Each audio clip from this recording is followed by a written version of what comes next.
Voilà, donc aujourd'hui, qu'est-ce qu'on va voir? On va voir comment on peut associer le Feng Shui euh, pour que vous ayez un peu plus d'harmonie sur votre site web, de façon à ce qu'il soit beaucoup plus convivial et qui permette une meilleure connexion, une meilleure conversion. Conversion, c'est faire en sorte que des visiteurs, des gens qui ne vous connaissent pas, euh, deviennent clients. Alors, c'est l'objectif. J'ai avec moi Isabelle, à qui j'ai demandé, donc Isabelle Flamini, qui est spécialiste du Feng Shui, et donc de pouvoir éventuellement être avec moi. Je ne suis pas un grand spécialiste du Feng Shui. J'ai étudié le Feng Shui comme l'art japonais quand je faisais de l'architecture d'intérieur. Et donc, c'est pour ça que j'ai un sens de ce que c'est que le Feng Shui. Et j'ai pas mal étudié ça, mais je suis pas un expert, évidemment. Je suis plus expert dans les sites web et en fait, j'ai mis beaucoup plus, je mets cette discipline qui est le Feng Shui dans le ressenti sur les sites web. En général, quand je crée un site web pour quelqu'un, là, c'est plus justement mon ressenti que j'ai par rapport à ce que j'ai pu étudier dans le Feng Shui quand je faisais l'architecture d'intérieur. Mais bon, pour éviter que je raconte un peu trop de bêtises, j'ai demandé à Isabelle qu'elle m'assiste au cas où, qui est beaucoup plus spécialisée là-dedans. Mais l'idée aujourd'hui, c'est pas de faire un cours sur le Feng Shui. Attention, hein. C'est vraiment d'essayer de vous donner quelques indications de ce que cette tradition ancestrale peut apporter justement dans la conception d'un site web, ou dans l'organisation de votre site web en tout cas. Okay, c'est surtout ça. J'ai étudié beaucoup ce qu'on appelle l'ergonomie de site, et on ne parle pas vraiment de cette discipline de Feng Shui, mais en fait, moi, je l'ai intégré dedans. Et l'ergonomie de site, c'est en fait, l'objectif, c'est de laisser le visiteur avec la meilleure expérience possible de votre site web, de votre entreprise, de tout ce que vous offrez. Donc, on va essayer de lui offrir la meilleure qualité d'expérience qu'il va pouvoir retrouver en étant sur votre site Internet. Le site Internet, c'est un site c'est quelque chose euh, qui est important, d'accord, mais pas dès le départ quand on démarre une activité. Je dis toujours, il y a d'autres choses à s'occuper. Vous pourrez aussi très bien, éventuellement, vous procurer le livre que je viens tout juste de sortir, hein, que vous pourrez trouver sur mon site web, qui s'appelle le Slow Marketing. C'est l'art d'avoir une présence incontournable sur le web, dans le bien-être, hein, sans compromettre sa valeur. Donc ça, c'est quelque chose aussi que vous pourrez éventuellement, qui est disponible maintenant, euh, avec lequel vous pourrez vous inspirer. Et là, vous avez en fait, tout le sommaire, hein. Je vous ai mis tout le sommaire du livre. Vous pourrez jeter un coup d'œil si ça vous intéresse. C'est un guide que j'ai fait plus ou moins romancé euh, avec Clara, qui est une thérapeute que je rencontre. Donc, le héros, c'est elle, et l'héroïne, et c'est moi le mentor dans le livre. Donc, vous pourrez voir un petit peu si ça vous convient, si ça vous parle, si ça vous dit quelque chose. Mais en tout cas, il est maintenant disponible pour tout le monde. Pourquoi le slow marketing?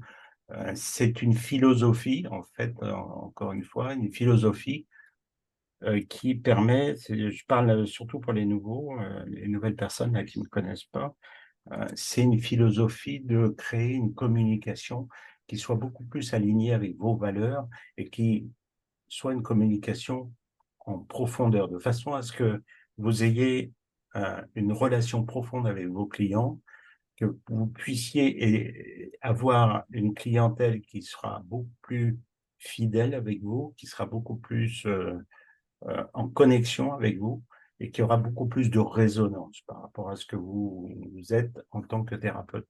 Donc, en fait, c'est grosso modo, c'est ça. C'est le slow marketing, on appelle ça. Oui. le sujet aujourd'hui, c'est justement de faire un lien entre ce slow marketing, le feng shui et votre site web. Alors, qu'est-ce que c'est le feng shui pour juste simplement les personnes qui n'ont pas d'idée de ce que c'est? Et là, je laisserai aussi Isabelle compléter si tu as envie. Oui. À sa racine, le feng shui qui signifie littéralement vent, donc fen, et eau, shui en chinois. C'est une pratique millénaire originaire de Chine. Elle vise à harmoniser l'énergie ou le qi dans un espace afin d'assurer la santé, la prospérité, le bien-être de ses occupants. Le feng shui n'est pas une simple décoration d'intérieur, mais une étude profonde des courants énergétiques et de la manière dont ils interagissent avec les personnes et les objets dans un environnement donné. Donc, dans ce contexte d'un site, eh bien, ça peut sembler étrange, mais la réalité est que tous les espaces, qu'ils soient physiques ou numériques, sont animés d'une certaine forme d'énergie. Je me suis un petit peu inspiré de ce qu'on avait eu, notre conversation, Isabelle, avec Mhm. l'adresse mail, tu sais, de ta Oui, cliente. je m'en Tu suis m'avais dit doutée. qu'il y avait le feng shui là-dedans.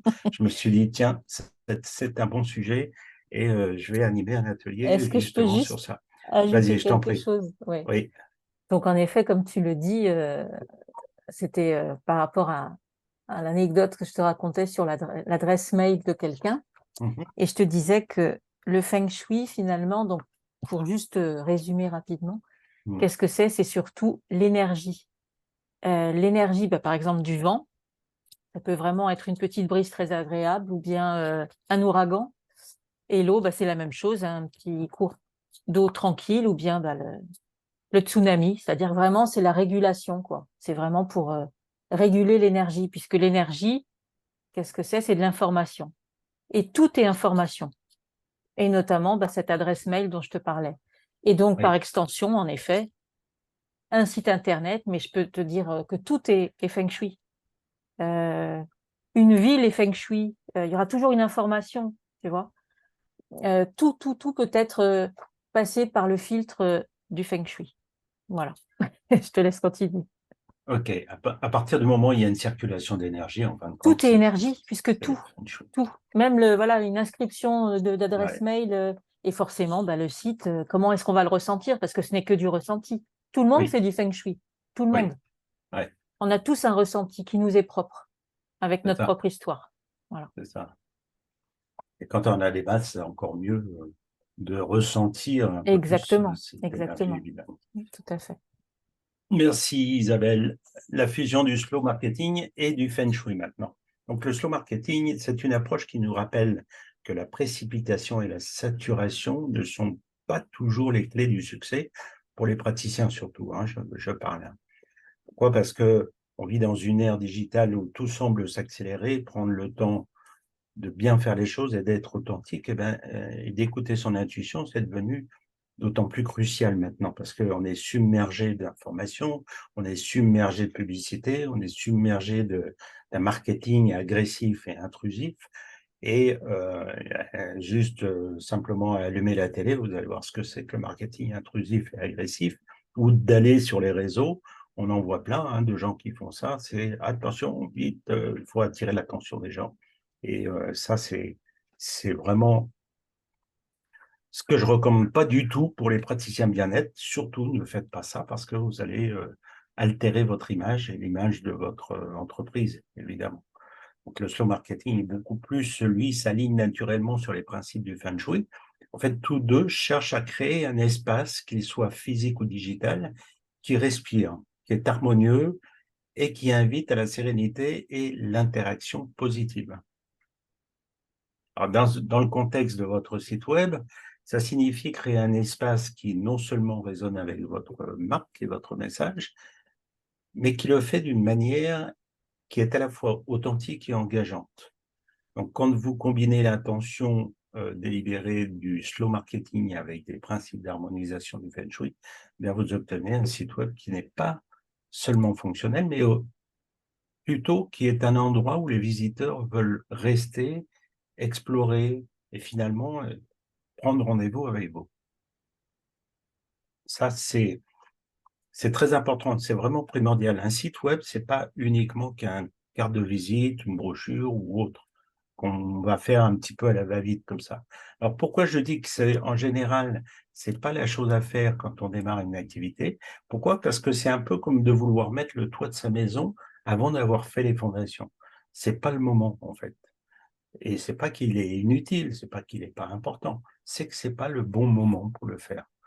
Bon moment, c'est quand on a une réelle identité de marque, c'est quand on a vraiment pris connaissance de ce que voulaient vraiment nos clients, qu'on sait comment établir un lien fort avec nos clients, comment construire cette clientèle avec ce lien qui est, euh, qui est fort, qui est profond. Eh bien, là, oui, à partir de ce moment-là, vous avez déjà connaissance et vous avez un sens de ce que vous allez mettre sur votre site internet. Je ne parle pas au niveau de technique, hein, je parle au niveau de l'ergonomie, de l'aspect, de comment il est Et puis, je peux juste ajouter conçu. quelque chose, Oui. et surtout les mots justes, En les mots plus. justes, puisque juste pour, parce qu'on a parlé de l'adresse mail tout à l'heure, mais je vais peut-être expliquer rapidement. Hein. Quelqu'un qui avait des gros problèmes de burn-out, et donc là, elle est en arrêt maladie depuis un moment, elle pense refaire un autre travail, et elle me donne son adresse mail. Et alors, c'était son prénom, euh, qu'est-ce que c'était, mince, je me souviens plus. Alternative 0, son prénom Alternative 0. Je lui ai dit, ça, c'est pas terrible pour, en termes d'énergie, Alternative 0, c'est rien. Voilà. Donc, j'ai dit ça pour aller chercher un autre travail, pour te présenter, c'est pas ce qu'il y a de mieux, quoi. Voilà. C'est vraiment Donc, c'est plaisant. très important. Ouais. Ouais, c'est sympa. Merci, Alors, elle m'a Isabelle. avoué, Ouais. quand même que elle avait choisi cette adresse mail au moment où elle était vraiment au top du mal. Elle voulait rien. Elle voulait rien. Donc, voilà. Exactement, tout à fait. Vous ne voulez plus rien savoir de la vie. C'est ça. Alors, première impression, l'entrée du site web. Donc, la page d'accueil de votre site web est quand même la page la plus visitée avec la page à propos. Ça, c'est les deux pages les plus importantes. Il ne faut pas négliger. La page d'accueil, des fois, on a tendance, on va faire un peu le tour de quelques sites là que j'ai mis de côté, mais on a tendance des fois à en vouloir en mettre trop sur cette page d'accueil. Trop d'informations, trop de texte, trop de choses qui ne sont pas forcément utiles dans cette page d'accueil. Je parle toujours de l'exemple d'IKEA. IKEA a une stratégie qui est différente de celle de But. Pourtant, ce sont deux commerçants qui vendent des meubles. Mais quand on va chez IKEA, en fait, on n'a pas tout d'un seul coup, tous les meubles d'un côté, enfin les canapés de l'autre, les cuisines, les machins, etc. Non, on a une ambiance dans laquelle on tombe. Et puis, cette ambiance souvent ressemble à chez nous. Et, euh, et c'est les mêmes dispositions, etc. Alors que chez nous, ça ne nous plaît pas, on tombe dans cette ambiance-là qui, ah, wow, on voit tout de suite un bénéfice, on voit l'aspect final de ce que ça peut représenter. Et on est guidé avec un chemin au sol de façon à ce qu'on commence à se faire des images mentales de ce que pourrait représenter notre appartement ou notre maison avec les meubles, avec tout l'ensemble, etc. Mais tout est fait de façon à ce que on soit guidé à travers un chemin pour finir à la caisse. Et, euh, et en fait, c'est ça. Donc, votre site web, il faut vraiment essayer de définir une stratégie pour que, eh bien, le visiteur, il ait envie de passer d'une ambiance à une autre et d'une information à une autre, et puis de rentrer visiter votre site. Alors bien souvent, bien sûr, évidemment, Isabelle, tu as raison, les mots sont importants, on va en parler après tout à l'heure. Mais si déjà vous avez une stratégie assez claire, et prenez un papier, un stylo pour faire ça, c'est assez simple, de définir en fait quels sont les objectifs que vous